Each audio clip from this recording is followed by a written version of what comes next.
Hi everyone, আজকে চলে আসলাম তৃতীয় পর্ব নিয়ে বা তৃতীয় ক্লাস নিয়ে। আজকে যেটা দেখবো সেটা হচ্ছে ইথিনের সাথে ব্রোমিন সংযোজন।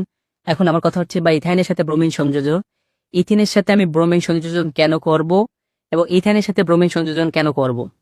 আমার কথা হচ্ছে ইথিন যে সম্পৃক্ত বা অসম্পৃক্ত কিনা এটা যাচাই করার জন্য আমরা কি করি, ইথিনের সাথে ব্রোমিন সংযোজন করে আমরা ব্রোমিন সংযোজন করি। এখন ইথিন আমরা কি জানি, C H2 double bond CH2। Bromine জানি কি Br2। এখন বিক্রিয়া করলে ব্রোমিন এখানে কয়টা আছে, দুইটা, তাহলে আমরা একটু আলাদা করে দিই ব্রোমিনটাকে, Br। তাহলে এই প্রথম যে ব্রোমিনটা, এই ব্রোমিনটা চলে গেল CH2 Br এর সাথে, তাহলে আমরা লিখতে পারি CH2Br। যখন গেল তখন এখানে দুটো বন্ড আছে, একটা বন্ড ভেঙে গেল। ভেঙে গেলে পরে থাকলো কি, দ্বিতীয় ব্রোমিন থাকলো, দ্বিতীয় ব্রোমিনটা গেল দ্বিতীয়টার সাথে, তাহলে CH2Br। তাহলে হলো কি, দুইটা যেহেতু, তাহলে লিখতে পারি ডাইব্রোমো ইথেন।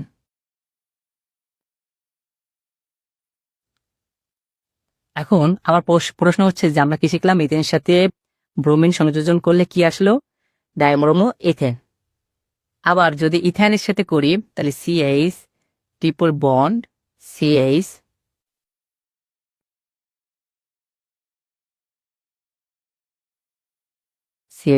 প্লাস ব্রোমিন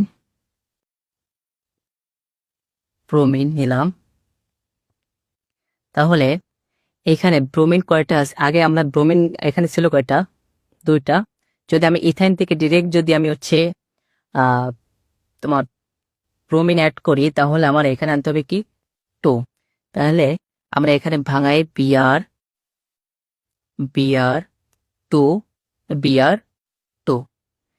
তাহলে Br2 প্রথম ব্রোমিনটা গেল প্রথমটার সাথে, তাহলে লিখতে পারি CH Br2 এবং দুটা বন আছে, একটা বন ভেঙে গেল, তাহলে দুটা থাকলো, পরেরটা গেল পরের দ্বিতীয়টার সাথে, তাহলে লিখতে পারি CH Br2।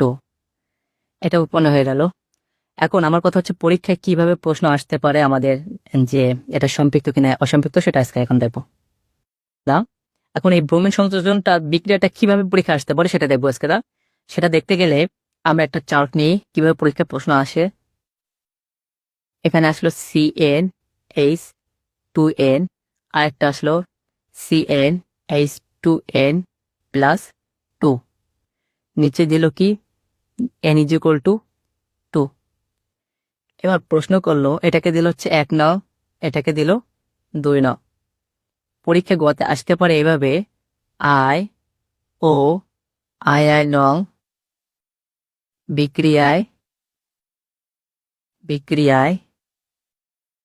কোনটি সম্পৃক্ত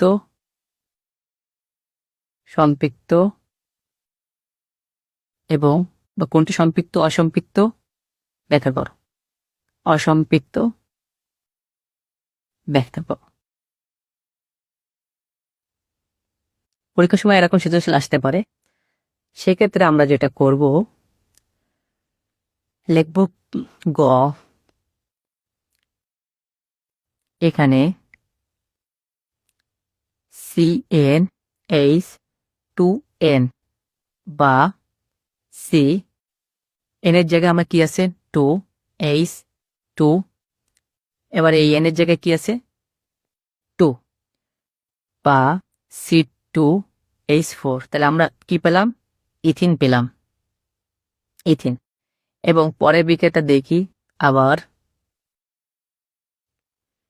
CnH2n প্লাস 2 বা C2H2 গুণ 2 যোগ 2 বা C2H4 যোগ 2 বা C2H6। তাহলে কি পেলাম, এটা পেলাম হচ্ছে ইথাইন।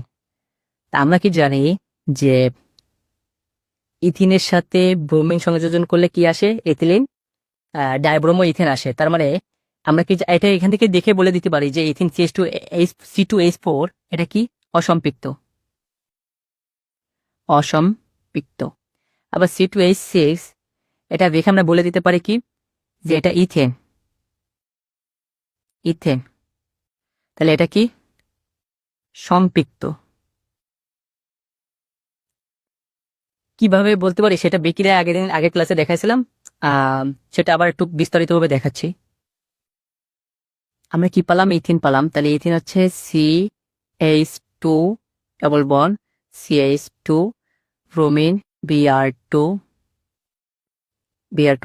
তাহলে কি আসে Br এরকম ভেঙে প্রথম ব্রোমিনটা যাবে প্রথমটার সাথে, তাহলে CH2 Br একটা বন্ড ভেঙে গেল, থাকলো কি দ্বিতীয়টা ব্রোমিন গেল দ্বিতীয়টার সাথে বন্ড CH2 Br তাহলে ডাইব্রোমো ইথেন। তাহলে আমরা ব্রোমিন কেন সংযোজন করব? যখন ইথিনের সাথে আমি যখন ব্রোমিন অ্যাড করব তখন ব্রোমিন হচ্ছে লাল বর্ণের, তখন কি করে ব্রোমিনের যে লাল বর্ণটা অপসারিত হয়ে যায়। যখন অপসারিত হয়ে যাবে তখন তার মানে এটা কি বোঝাচ্ছে যে ইথিন অসম্পৃক্ত মৌল। আবার যখন ethane CH3 bond CH3 plus Br2 bromine add করব তখন কি দেখা যাচ্ছে? No reaction. যখন ইথিনের সাথে ব্রোমিন অ্যাড করব তখন কি আসতেছে? No reaction. কেন নো রিয়াকশন আসতেছে?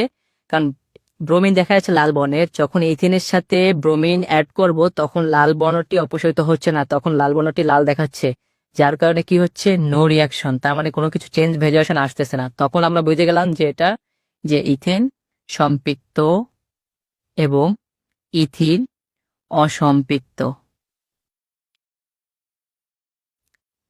ধন্যবাদ সবাইকে। ভিডিওটা যদি ভালো লাগে থাকে অবশ্যই সাবস্ক্রাইব করবে এবং আমাদের পাশে থাকবে। ধন্যবাদ সবাইকে। আসসালামু আলাইকুম।